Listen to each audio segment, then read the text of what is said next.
2 weeks ago we started the conversation on finding your oil, and then the conversation I'm just going to run, especially for the benefit of people that just joined us for the last 1-2 weeks thereabout, and you were not part of that class, so that you can catch up with what we're doing. I'm just going to run with the conversation, finding your oil. We started by saying, what does it mean to find your oil? And by that we meant to unbox your gift. Unbox your gift. Unbox your gift. It's like you go, you're having a birthday party, you're having a wedding, you're having a special event, and somebody gifts you something special. You don't just keep it in the box.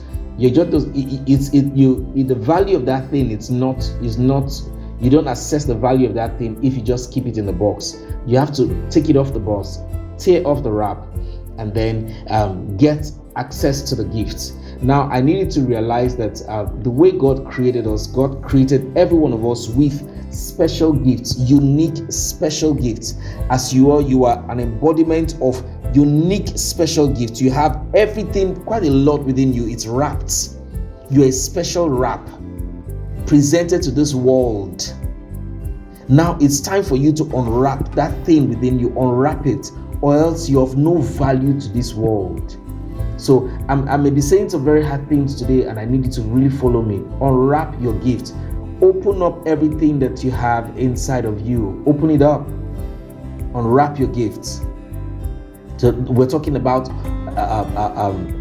how to find your oil. It means to unwrap your gifts. Unwrap your gifts. And then we started a conversation with the story of the Zarephath's widow. The Bible spoke about her in 2 Kings chapter 4. The Bible said about this widow. She had lost her husband, and then she had just a few, just a jar of oil left. Her children the husband was owing. Now see, the husband was owing a debt, and the husband used the children as collateral. That I don't want to get into that conversation, but what kind of a situation will make a man use his children, his sons, as a collateral to take a debt? What level of poverty is that? See, let me not delve into that. There's a conversation right now on social media about a pastor that said something about another pastor, and some people are calling him out and all that. Yeah, he may not have been right by calling names, but I think the point he was trying to make is something we all need to give attention to. You can actually be a church girl and a church boy and still die broke. It's not a guarantee that you're going to be wealthy, that you're going to make it in life. It's not a guarantee. You can be a good boy or a good girl. It's not a guarantee that you're going to make it in life. There are principles that answer to certain things. Just the same way one key of your house does not open all the doors in your house.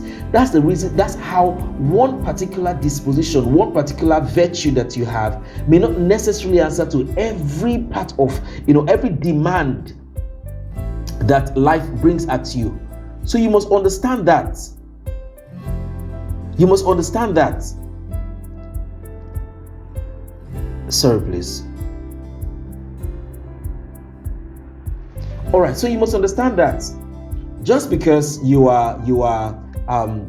think you have done so well in the particular area does not mean that you qualify for certain levels of prosperity.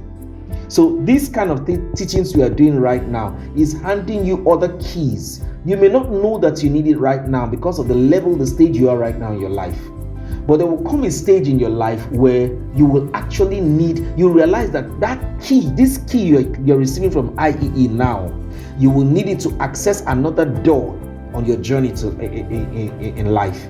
So really encourage that you take note of these things. This is a Zarephath widow, and then she encountered the prophet of God. Please take note of what I'm saying right now. This woman, she met a prophet of God that told her, what do you have in your house? And then she felt she didn't have anything, and that's always how we all feel. It's a common feeling. You always feel like you are inefficient. You always feel like you are inadequate. You always feel like you don't have enough. It's a regular feeling. This hustle to make money it didn't start today. It's a regular feeling everybody feels at some point in their life, that they don't have enough. Peradventure, you're at that point where you think you don't have enough. Welcome to the club. That's a good point to start from. That's a good point to start from, because a lot of times when you feel you don't have enough is because you think that what you need, to make it to the next level is what other people recommend. You need to make some money and all of that, and you don't realize that there are many other things. What is money? We're going to go into that conversation somewhere along the line before this not today, before this mentorship session is over. We're going to talk a lot about that. Your head will turn. The way you think will be different. She didn't have enough. She felt she didn't have enough. But guess what? She didn't have enough, but what she had was enough. And there was a prophetic word. We're talking about on unpacking your gifts, unpacking your unboxing your gifts, unwrapping your gifts. She was told that this thing you have, this is what you should do with it. Get empty vessels, and we're going to come into that before the class is over today. Get empty vessels, turn it into, now watch this. What she thought was not enough filled many other vessels. Please follow this. I'm just giving a bit of a rush. Filled many other vessels, and the moment the vessels were over, the jar stopped flowing.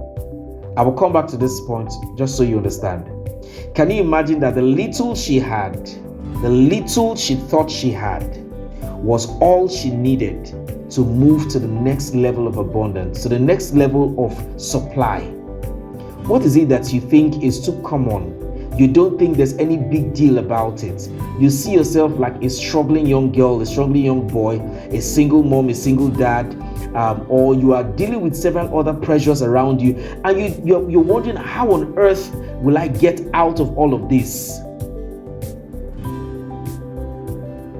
There's something you have, and that's all you need. So what we're trying to do with this class is to help you understand that what you have is all you need. We're just going to help you to know how to appropriate them. We moved further to the conversation about the parable of the talents. In Matthew 25, verse 14 to 18, where Jesus was giving the parable of the talents, and then talked about a rich man that had 3 servants, and he called them at some point. He gave one 5 talents, gave the other one 2, and gave one talent, and he left. The one with 5 went to do some business with his. The one with 2 went to do business with his. The one with 1 went to bury his own. Every time you feel like you don't have enough, you get stuck. You think that there's nothing more to do. Just like that woman, she just had 1 jar of oil. Just like this particular servant that had just 1 talent. Sometimes you think you're not as talented as other people, but you don't realize that if only you know what to do with what you have, it is enough. If only you know what to do with what you have, it is absolutely enough. All right, so I'm doing a bit of a rush. So what is talent? We went back to talk about what is talent. Talent is a raw, untrained ability that requires structured training to reach its full potential. Talent is a raw, untrained ability that requires structured training to reach its full potential. It then means that for every gift that you have, until you can sit in a class like this and somebody tell you what to do with it, you will always feel like it is not enough. The only thing you can get out, the only value you can get out of talent is just the same way you go to the market and buy raw ingredients to cook a food. I shared, I don't know if it was last class or at some point I shared something about, I had a friend that she does catering, and some of you know about this. There are people that actually do catering. They cook food. So you book them, you tell them what you want, they do the shopping for you, cook the food and deliver it to your house. This is usually for very busy working class people that don't have time to do all their market runs and everything. So there are people that make that kind of a business. Now guess what? They may not spend up to 10,000 for a 5 liter of soup, for instance, but that 5 liter of soup goes for like 30,000 naira. Now they bought the raw materials, not up to 10,000, but when they process it, it becomes over 30,000 naira. I just need to understand that raw materials are always cheaper. Talent is cheap. This is the reason when I got to this understanding, I began to question this thing about talent hunt. Why do we hunt for something that is everywhere? You only hunt for things that are not regular, things that are not everywhere, things that are scarce. There are things you hunt for. What you see everywhere, you don't hunt for it, because talents are everywhere. Talents are littered everywhere. So one of the things I want to be able to help you do in this class is to help you identify talents.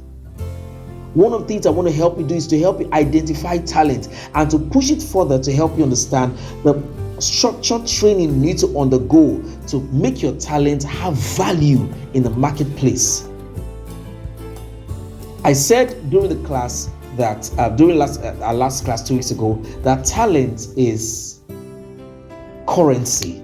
In the market, in the economy of destiny, talent is currency.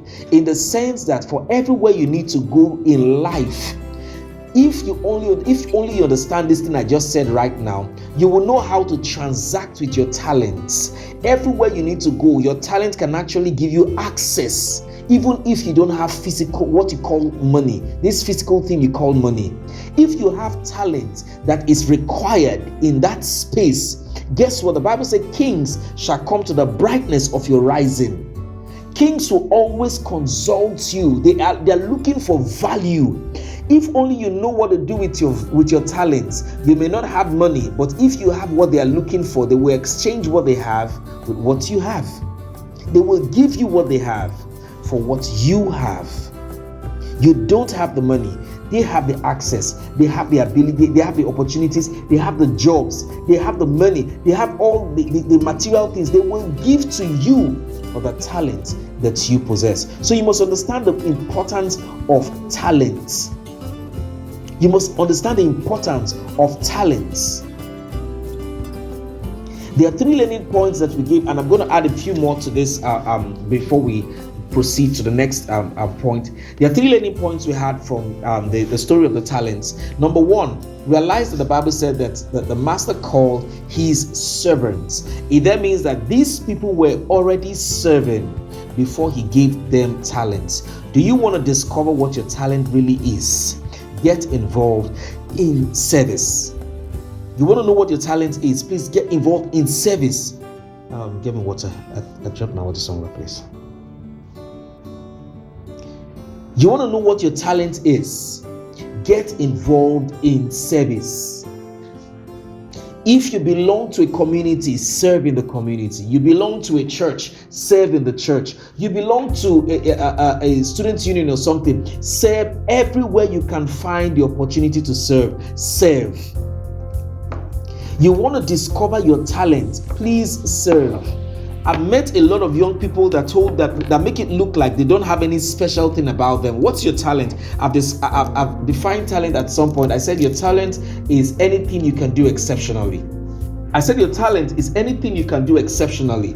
And I've met people that actually told me that they have nothing exceptional about them. That there's nothing they can do exceptional about them. They've told me clearly that there's nothing exceptional about them. Remember that 3 weeks ago we talked about the impact of your environment. The quality of information that you access is determined by the environment that you live in. The environment you are determines the quality of information that you access. So if you live among people and you've grown up in a neighborhood, in a family setting, where people have made you feel that there's nothing really special about you, the tendency that you are not going to think so much about yourself. That's the reason why we call you into a room like this, for somebody else to re-inform you. Do you look at that word inform? Means inform. Inform. So when we give you information, what we're doing is we are restructuring how you see yourself on the inside. It's an information. Information. When you get it from within, then you can express it without. I've said here, I've debunked the whole concept of trying to live your life outside in by external standards. No, I want to form from inside. I want to have a standard. I want to have a value from inside that I communicate by everything I do outside, rather than looking at trends outside and using that to inform what I do with my life. So realize that these guys were already serving before they were given talents. So you want to look for your talents. Get involved in service. Find opportunity to serve. Look for things that are needed around you and meet those needs. You will eventually be navigated into discovering what exactly your talent is. Don't wait for a big bang. We said that. Don't wait for a big bang. Find a place to serve. Are you getting me? Don't wait for a big bang. We've seen a lot of young people, this concept of I want to blow. You're looking for one big opportunity. And let me just say this here. Sorry, I'm going to reference something that many of us might have seen. The young man on social media that did a song, and then the lyrics were quite wrong, and then that's how he became viral. People were sharing the lyrics and making fun of him. Right now, the young man has become very viral. He has gone viral. They invite him for events and all of that. And then I read a post that he made. He said in 2023, he made a prayer. He said, God, the mistake that I will make that will make me blow, let me make that mistake. And he said God answered the prayer in 2025. Let me take you back a bit when we talked about values. You see, your values I told you your values is a navigator. It's a navigator. You are looking for destiny. Your values is navigator. It navigates you the curves. How you find where you need to be, your value is a navigator. Now, if this person in question had a value of excellence, he would not make that kind of a prayer.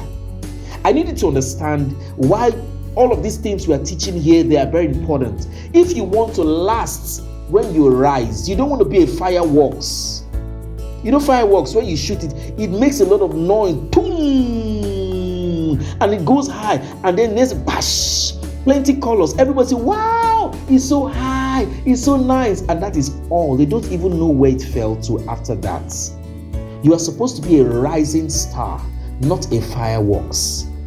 So I'm helping you build what will help you rise and stay up. That's what we're doing here in IE, helping you build what will rise and stay up. Stop looking for one big bang to blow. We're teaching you how to build values. Like these guys, they were already serving before they were given talents. The next point, talent is a gift, it's not a reward. A lot of people, they pride themselves in what they are able to do. You pride yourself in what you're able to do because you think it's something you can do exceptionally, or nobody else around you can do it. So you begin to feel like a superstar. Realize that talent is a gift. It is not a reward. Understand the difference. It's a gift. It is not a reward. The next point I'm going to make it, I'll help you understand a bit more about talent. It's a gift. It's not a reward. You don't work for it. It is something that's already given. Now, for some of you that envy people that have what you don't have, and you think, oh, this person is better than me because they can do something I cannot do, realize that it is only a gift. They did not work for it. You don't have to work for it. It is a gift. You don't have to work for it. Nobody works for it. Nobody works for talent. Nobody works for talent. If you pray from now till tomorrow, oh God, I want to be, it will not work. It's a gift. So the prayer rather should be, God, let me know what is that thing you put inside of me. You're not praying to have it. You already have it. The Bible said, for we have this treasure in earthen vessels. We already have it. It's not a prayer point. It's not a request. So can you stop praying some prayers that don't have answers? And start rather discovering things about yourself, asking God to open you up to certain things about yourself that you don't know already. Every time you are stranded, every time that you are restricted, every time you are limited, it is a sign that there is something that you should have, a knowledge you should have, something you should know that you don't know. Because talent is a currency. So if I'm going somewhere and I get stranded along the way and I don't have any money to go any further, it's not because I don't want to go there. I have the will to go. I don't have the money to go. Every time you feel stranded in your life, it's a sign that you are stuck because talent, you have not paid attention to talent. You've not used the currency of talent to pay your way further. So very importantly, number 3 learning point there is they were gifted according to their abilities. They were gifted. The Bible said that the master gave to them according to their abilities. According to their so if talent is what you can do exceptionally, how do you get to that point? You develop the ability to receive talent in the place of service. It takes us back to the first point. Your place of service is where you develop the capacity, the capability that makes room for the kind of talent that you can actually have. So if you have this space of talent, God will not give you a drum full of talent. He will give you just a talent for this space. How do you increase your capacity? How do you increase your capability? It's in the place of service. The more you serve, the more opportunities you take to serve. Now we're talking about go on the platform and talk to your friend. It's service now. It's service. It's service. Seek every opportunity that you can to find service. We said also the talent is not a toy to play with. It is a tool to build with. Did you get that? Talent is not a toy to play with. Talent is a tool to build with. Your destiny is what you make out of your talent. So I offer you tools now. I give you wood, I give you hammer, I give you nail. What you make out of that, it becomes your destiny. I need you to understand that talent is not a toy to joke with, to play with. So for those of you that just think, because it comes natural to you, you don't think there's any more to it. You just see it like, I feel, and you just joke with it. It's not a tool to play with. It's not a toy to play with. It's a tool to build with. You are building your own life with your talents. So I need you to understand that very clearly, and then I'm gonna push this a lot further. In fact, before I go further, let me emphasize something more about the place of service. Let me emphasize something more about the place of service, and I need you to take note of this very importantly. If you are too big to serve, you are too small to be helped. For those of you that you are constantly praying, my helper, God, send me my helper, my destiny helper. I want to show you the secrets. These three servants that were given talents, they were in the place of service and they got talent. 2 made use of their talent, and at the end of it, they got cities, not money. They got cities, real estates. They became big men. They became landlords all of a sudden. If you are too big to serve, you are too small to be helped. Did you hear what I just said now? Because this is saving you all the stress, all those prayers you are praying, all those, permit me to use the word, useless prayers you have been praying. Because I've made some of those prayers in my life before, and I wonder if God answers prayer. How come some of these things I've been praying about, I've not seen the result for them? Is it that somebody has not told me the real truths until I found out by myself? So you can actually be in a place where the Bible says the truth you know that will set you free. Your experience will not be different from somebody that does not have it. If you don't, somebody that is not here, if you don't know these truths, if you're too big to serve, you are too small to be helped. I say that again. If you're too big to serve, you are too small to be helped. Are you getting what I'm telling you guys? So your life, so when you hear that your destiny is in your hands, this is what it means. That statement that your destiny is in your hands, this is what it means. So the moment you know how to engage the principle of service, then you have engaged a process that positions you where you can actually have the help that you need. How come you're always in need? I've talked about this 3 weeks ago. How come you're always in need? What happened? Why are you always the one in need? Can you change your approach right now and start looking for avenues to serve other people?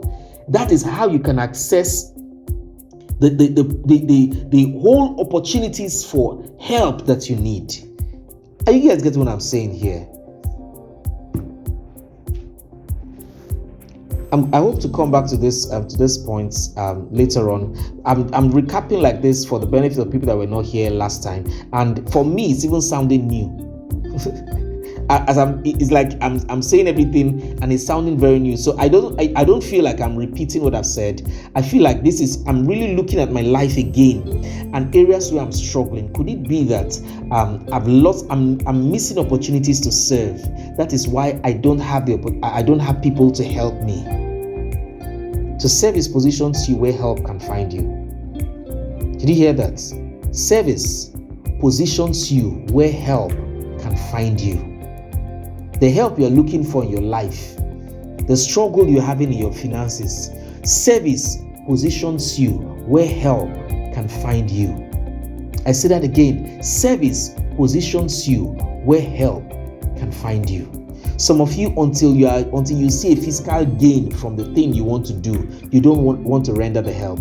Somebody calls, oh please, can you help me? Say, how much will you pay me?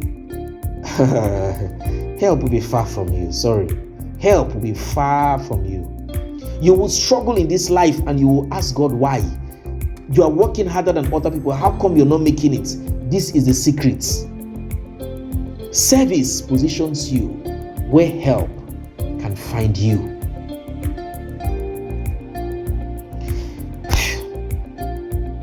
Okay, so let's take the conversation further.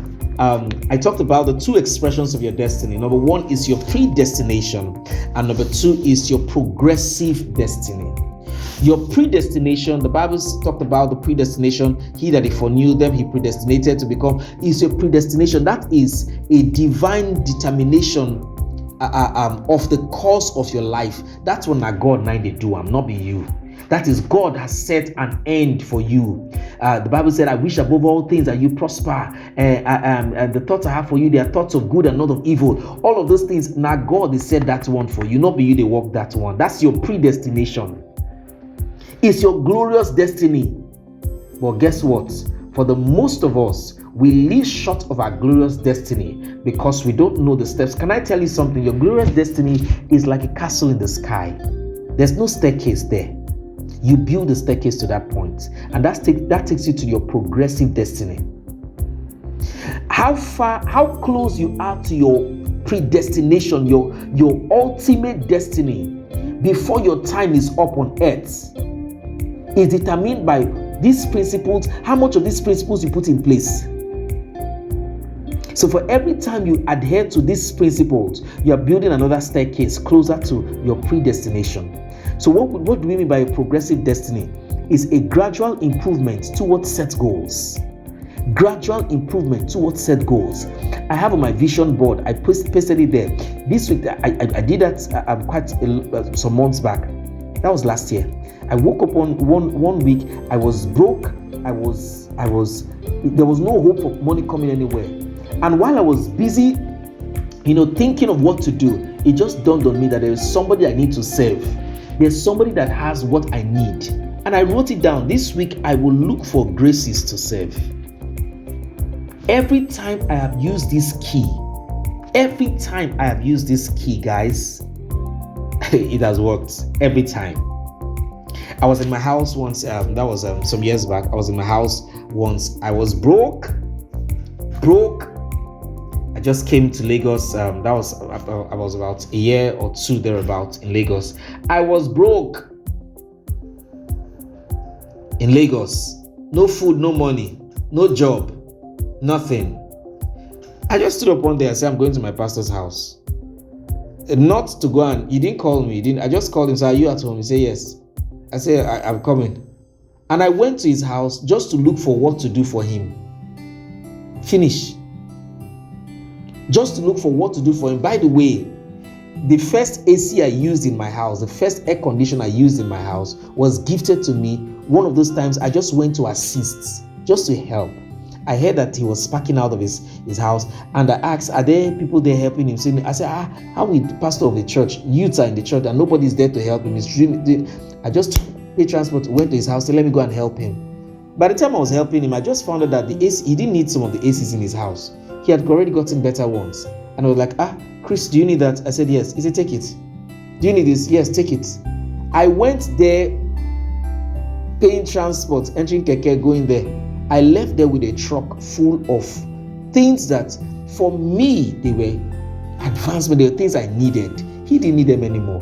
Some of the things you're struggling, somebody's throwing them away. Some of the things you're struggling to get, somebody's throwing them away. It's until you understand this place of transaction. Until you understand this place of transaction. I don't want to preempt other modules of these sessions, so that when we get to those points, I'll talk more about that.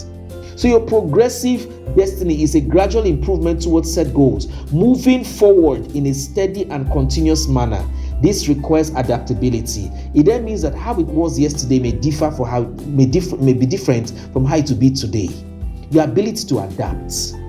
Your ability to adapt. Some of you cannot even take any discomfort. I don't like when somebody talks to me anyhow. I don't like when somebody does me. I don't like I don't used to take shit. You have it on even on your Facebook or your profile, on your Facebook profile, Instagram profile, TikTok. I don't give a F about haters. If you do me, I do you. Don't come to my DM and say shit. There's a lady that was going to get a job for a very good company, and then she had passed the interview. Just one more thing they required was just to go and check her social media handle, and they saw what she put as her profile. She said more like, I don't take shit from anybody, all those and this was supposed to be a job that she would need to interact with customers and all that, and they know what customers can be like. That's how she lost the job. That's how she lost the job. Some of you insult people that you cannot even stand in front of them to talk to because you meet them on social media. We are talking about adaptability. How you're able to adapt. Okay, guys. I'm trying not to break too many tables today, but the question is it only one way you live your life? Only one way. Only one way. You will kill yourself on time. Some of you don't even know how to talk to elders. I used to correct some of my proteges. There's a way you don't even chat with elders. There's a way you don't chat with somebody ahead of you. There's a way you don't chat. You should learn it. You don't use abbreviations when you talk to an elderly person. You'll be using abbreviations. It's disrespectful. Oh, you may say, no. How do you mean? We are in a modern world. Sorry, that's why you are still where you are.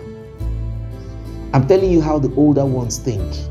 I learned the wisdom of working with older people because I realized that they have resources that I need. So I knew how to start communicating with them. So when I talk with them, I use very what's the word now? And I entreat them with a lot of respect when I have to talk to them.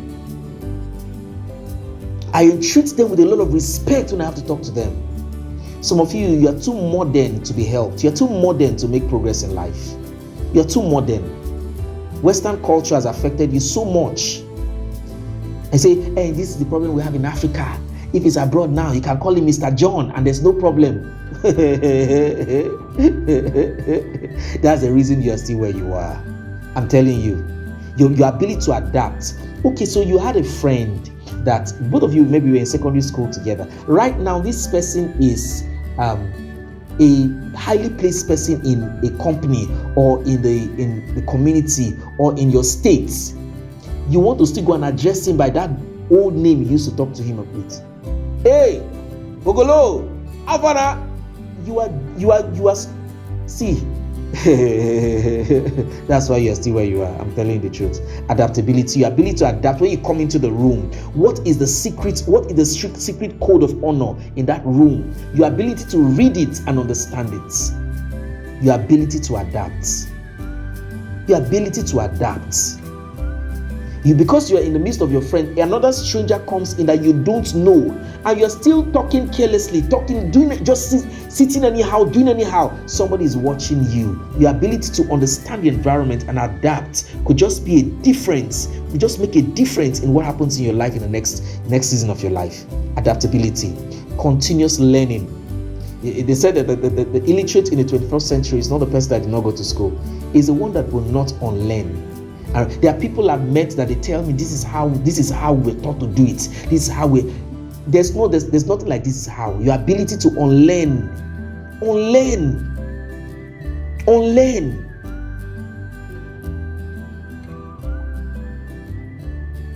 And of course, your willingness to change your norm.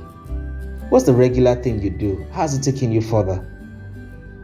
You know the saying that says that insanity is defined by doing the same thing and expecting a different result. And that got us to talk about the theory of the dead horse.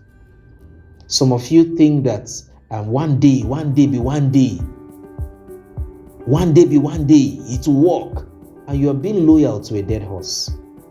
So loyalty to a dead horse is not discipline, it's not consistency, it's foolishness, it's delay. You can't be loyal to something that's not working. You can't continue with something that's not working.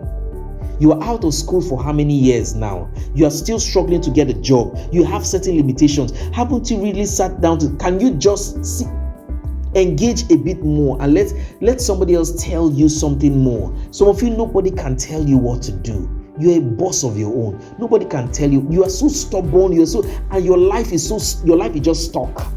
And time is going. Remember the first class I told you about the 3 phases of your life. Your first 25 years are your learning years. Your next 25 years are your earning years. That next phase of your life will place a demand on what you've learned in your first 25 years. What are the things that life has given you opportunity to learn that you are not learning now? There will be a time where life will place a demand on you to produce results with what you've learned. When you're not able to produce results, you will not earn anything. You will not even earn up to minimum wage. You'll just be surviving. There's nothing outstanding about your life. So I said discipline is not doing more of what doesn't work. It's knowing when to dismount. You are not lazy. You are just loyal to the wrong strategy. Some of you are very busy, just doing what will not sell, what is not required. You are very busy. There are people that are not half as busy as you are, and then they are getting a lot more out of their life. Can you calm down? You live in a city like Lagos. I've met people that met me in Lagos, and they are like, how are you surviving? How are you doing it? Tell us, show us the way. One of my proteges cut off from me because while I was trying to help her understand some of these things, she made a statement. What she told me was, your owner to the talk. Connect me, link me, link me to the people that are helping you. You just be talking. I was shocked when she said that. I said, so you don't believe that the things I'm telling you are the principle I'm working with? So she has the mindset that I have people that can help her, and I'm not connecting her to the people. My own is just to be advising. So she was tired of the advice. I'm still advising till today.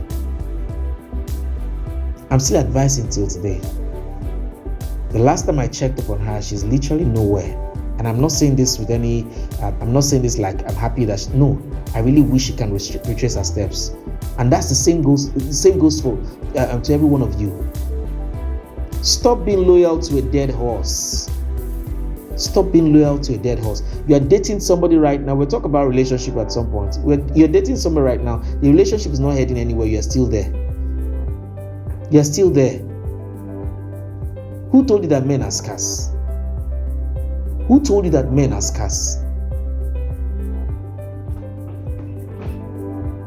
Please take note of these things we are teaching. It will help you. All right, so that brings me to the end of the review from is like a full session on its own. And then let me try to attempt the conversation going further from this point. I'm going to bring another story. So 3 stories I told you we're going to touch. The first story was that of the Zarephath woman. The second story was that of the talents. The third story is that of is in Matthew chapter 13 verse 44 to 46, talking about the hidden treasure and the pearl of a great price. The hidden treasure and the pearl of a great price. So I'm just going to read that scripture to you. We're going to explain that scripture a bit more, okay? Yeah, all right. So verse Matthew 13 verse 44 to 46. I'm reading from here. Look at it on the screen. It says, the kingdom of heaven is like a treasure hidden in a field. When a man found it, take note of the word when a man found it. When is a matter of when, not a matter of if. So, because some of us live our lives like is if it will happen. If qui sera sera. If, that's if. You have this mindset of if, like you're not sure it's going to happen. There's a level of assurance you come to when you're using the right key. I'm not in doubt when I put the right key in my keyhole and turn it. I'm not saying, I hope that this key will open. I know that this is the key. There's an assurance you have that you know that it is a matter of when, not a matter of if. The Bible says when a man found it, he hid it again, and then in his joy went and sold all he had and bought that field. The next verse, see, again the kingdom of heaven. Again, the kingdom of heaven is like a merchant seeking beautiful pearls, who, when, see the word when again, there's a point to get to that you know that this thing is a matter of when, it's not a matter of if. There's an assurance you get to, there's a matter of when, not a matter of if. Have you had a check in your hand before? And just because you don't have 500 naira in your pocket and you have a check of 5 million naira, there's an assurance you talk with. It's a matter of when this money clears. Are you getting the word where I'm bringing you to? The Bible says, who, when he found one pearl of great price, went and sold all that he had and bought it. Okay, so what are the learning points here? I'm going to bring out quite a lot, and I need you to follow me very closely. If you miss this, you've missed out of this class. So I'm taking you real deep in this class right now. I need you to follow me very, very closely. The first scenario that I shared from that scripture we read, I needed to take note of a few things that stand out in that scripture. Number one, realize that the Bible said the kingdom of heaven is like unto a treasure hidden in a field. This was a treasure in an open field. A treasure in an open field. A treasure in an open field. So what is about this learning? These two stories that I want to bring out here. Are we together? So please, I need your full attention. All right. So number one, realize that this treasure was hidden in an open field. This is an open site. Can you imagine that something so valuable can actually be in an open space and nobody sees it? That's exactly how some of our giftings are. It's just because you're so familiar with it, it is so common to you that you don't even think that there's something valuable about it. That is an open field. Quite a lot of people are passing that route. Nobody saw it. It's hidden in an open field. That is how your talents are. Is hidden, is a value in an open field. Number two, an unidentified man stumbled on it. Realize that this man, just like every other person, was walking past that route, and he stumbled on it. He was not looking for a treasure. He just happened to see it. It was a matter of happenstance. He happened to stumble on that particular treasure. And the question comes to mind is, how come this man was able to identify this thing as a treasure when other people walked past it and they did not see anything special about it? How was he able to identify it as a treasure? It then means that this man had a prior training Because the honest truth is, the Bible said, is the best. If what you seek for is what you find. What you don't know, you cannot identify. That's what I'm trying to say. What you don't know, you cannot identify. If I tell you to go to the market and look for let me use a word like an apricot. I say, okay, go to the market and look for an apricot. Go and ask market women what apricot means. You will move around the market, nobody will answer you. Do you know why? You yourself, you don't even know what apricot means. But if I show you something and say, this is apricot, I've shown you. When you go around, you don't even need to use the word, you can identify it just by seeing it. I'm trying to help you understand how what you know helps you in your search, so that what other people are looking for without knowledge, you can find it faster. This man must have known what it feels like to see a treasure. He must have been in a class like this where somebody have told him about how unique, what are these things. He must have known something. So when he saw it, he recognized it. So it was a matter of recognition. He stumbled on it, but it was a matter of recognition. The law of recognition states that anything that you don't recognize, you don't celebrate. And anything you don't celebrate exits your life. That's the law of recognition. It says anything you don't recognize, you don't celebrate. And anything you don't celebrate exits your life. Could it be that value have come to so close to you at some point in your life, but because you were not trained to recognize it, the value came and left, and you're still praying about some things that the opportunity has come over and over. So can you just settle down and learn this thing we are learning now, so that the next time the opportunity comes again, the guy might just say hi, and that may just be all the conversation that needs to engage you in a relationship. Instead of you thinking that all these Facebook boys, all these nonsense guys, and that's the way you generalize, value is coming.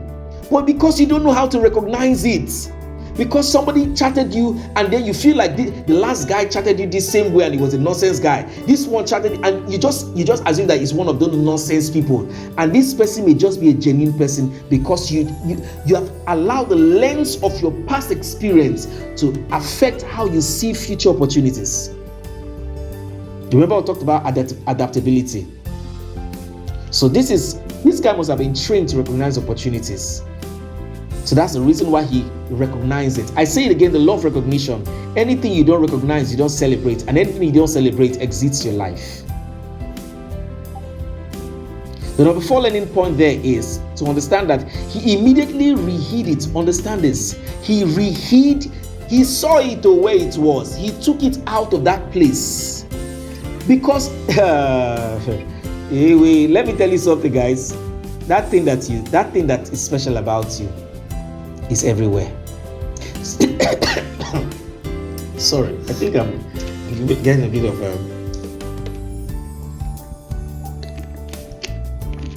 If you don't know what to do with what you've seen, that special thing you've seen, somebody else that knows what to do will come along and get it.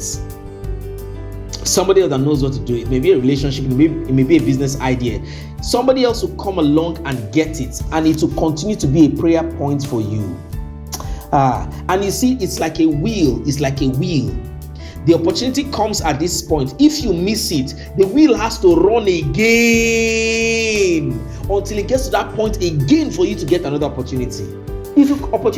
I don't believe the opportunity comes but once. That statement is not complete. Opportunity comes once in a season. Opportunity comes once in a season. Just like trees bear fruit in their season, opportunities comes once in a season. When you miss this season, you have to wait until the next season, and that's your life going. Realize that he ran to hide it again. That is a principle of reinvention. I shared with you last time, the economy of China is in reinvention. They have a lot to do with reinvention. Toyota produces a vehicle. A China company goes to buy the vehicle. They pieces it, study everything, study technology, and recreate it. Toyota is selling their own 9 million, 12 million. China will recreate this same thing with a bit inferior materials and rename it Toyota, and they will sell it for 3 million. While their Toyota's company is trying to sell their one of 12 million, China has sold 4 pieces of their own. Reinvention. I'm telling you shortcuts on how to get this thing. This guy saw it where everybody passed it. He took it from there and he went to rehide it. He reinvented this whole thing. That's reinvention. Everybody is doing content creation now. Everybody is doing. Can you sit back instead of following the trend? Can you think about what can you reinvent? Okay, you've learned fashion. You want to go into fashion.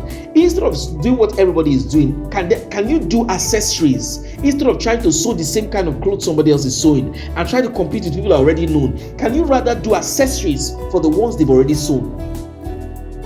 That the people that patronize those people that do that, they can also patronize you, so they are still your customers, because now they will need the extra thing you put on what somebody else have done.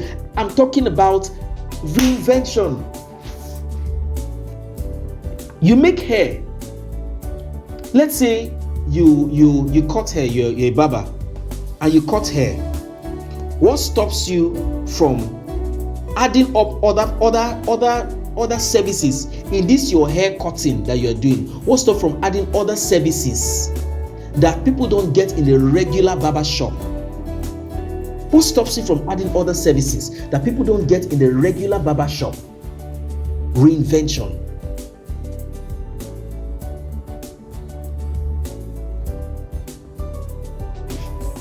And of course, the next number 5, he said he went to sell his possession to buy the land. He went to sell his possession to buy the land. Watch this. This is the principle. So I'm teaching you several principles here now. This is the principle of ownership. The principle of ownership says that anything you don't pay for, you don't own. For crying out loud, this guy saw this treasure in an open field. He would have just taken it and gone to his house. But he understood the principle of ownership. Anything you don't pay for, you don't own. Some of you are doing freebies too much. Everything about your life is freebies. Everything about your life, you cannot look back in the last 5 years of your life and say, this is something I took responsibility for. Everything about your life is freebies. You want to write JAMB. Somebody else went to buy the form for you. Somebody else helped you fill the form. Even in this special center for you, somebody gave you the answers. To check the result of the exam that you did not write, somebody checked the result for you. When last did you take responsibility for yourself? Principle of ownership. And of course, another principle there is the principle of first investor. I learned this in 2020. Let me tell you, any vision that you have, any idea God has given to you, be the first investor in it. Some of you have ideas and they ask you, why haven't you started the business? Be the first investor in your own idea. Be your own first investor. It is easier for somebody to come along and help you achieve your dream when you're already chasing it yourself. Be your own first investor. Pursue your own dream. Be your first investor. Save your money and put it in the business first before any other person's money comes in. I'm telling you secrets. There are young people that have had ideas that they've immediately, they have crazy ideas. They've gone ahead and shared their ideas with people that have the resources but not have the idea. And they hijack the idea and give them a few millions. And those people are making, including the www, this your website that is somebody else's university projects, but you don't know his name. Somebody else that could pay for that, I took it up, and it is that person that is celebrated. For that, the main person that did it was not celebrated. You must be your first investor. Invest in your idea first. I'm telling you the truth. Be your first. Save your money and put it in your business. Don't wait for an uncle or an auntie, an elder sister, your father, your mother. If you have a business idea, don't borrow money to start it first. Be your first investor. Have your own jar of oil first before you go looking for empty vessels.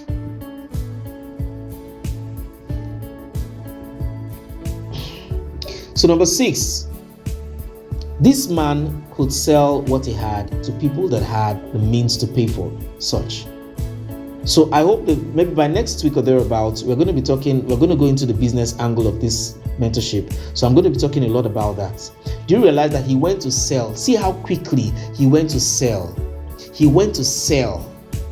How many of you can sell? How many of you can sell? In this life, I told you that destiny is a marketplace. What can you sell? What can you sell? I talked to somebody about selling a particular stuff, and she was like, no, how will she sell that? How do I even look at her that she'll go and sell that kind of a thing? I said, excuse me, do you buy it? What you're not ashamed to buy because you need it, you're now ashamed to sell it. Have you not signed up for poverty for your life? You're not ashamed to use your money and buy it, but you're ashamed to sell it. Maybe by next week, I'm going to tell you, there's some business I do. You know, when somebody sees me out there, you think I'm quite posh. There's some dirty business I do. I'm not saying dirty as in bad businesses. There's some menial businesses I do because I realize that is value. And this is, instead of me, there's dignity in labor. There are people that respect me because I don't beg them for money. What I want to do with them is exchange of value. What do I have that you need? Let me come and do the work for you and you pay me rather than me asking you for free money. Some of you ladies, you have messed yourself up because of free money. Free money. Free money. Every time somebody chats you up and you want to tell them how much you've not eaten and you don't even have transport to go to work the next day. What is your problem? Can you rather look for value? Oh God, time will fail me to go into that. So the second case study here is the man with the precious jewel. Look at that. This man was a trained merchant. The Bible called him a merchant. So that means that he was already, a merchant means a businessman, someone that is into business, real-time business. He's trained. He already had a portfolio. He was known as a businessman. He was trained for it. And he was searching for a precious jewel. Number 2, learning point. Look at this. When he finally found the jewel, he was short of money to buy it. This man was looking for one particular value, and he had traveled. A merchant travels through continents, through nations, looking for what they're looking for. So he must have traveled and exhausted his money while looking for the precious jewel. By the time he finally found it, he did not even have enough money to buy it. Everybody comes to that point where they don't have enough money. I'm just trying to help you understand that.